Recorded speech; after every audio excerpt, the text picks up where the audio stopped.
Prokuroria e posaçme ka futur në panik politikën. Ditën e djeshme u publikua raporti vjetor i SPAK për vitin 2024 dhe bëi me dije se janë aktualisht në hetim 33 funksionar të lashtetëror. Por pamfleti ka siguruar detaje të reja nga ky raport dhe aty tregohet kategoria e zyrtarëve që SPAK ka aktualisht në hetim.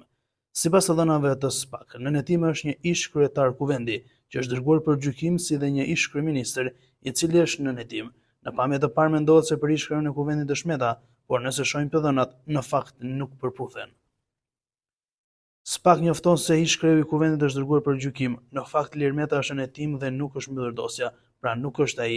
Atëherë kush mund të jetë vallë? Tek ish-kryeministri gjasat janë të jetë Berisha.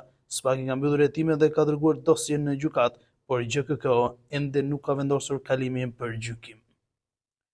SPAK bën me dije se janë gjithashtu në hetim 4 deputet. Një është dërguar për gjykim, me gjas ky i fundit është Aslan Dëgjani, ndërsa nuk e dim se kush janë 3 të tjerët, po ashtu në listë janë 3 ish ministra, 7 ish kryetar bashkish e të tjerë.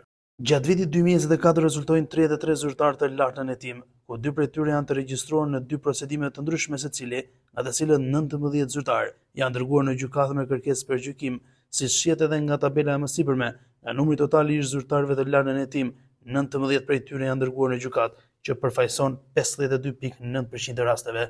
Kjo edhe tregon një nivel të lartë të përfundimit të hetimeve, me ngritje akuzash konkrete për këtë nivel të sofistikuar korrupsioni, thekson SPAK. Matej bëhet me dije se lidhur me volumin e çështjeve nën hetim për veprat penale në fushën e korrupsionit, gjatë vitit 2024, prokuroria e posaçme ka shënuar një rritje me rreth 8%, krahasuar me vitin paraardhës, 447 çështje nën hetim për vitin 2023.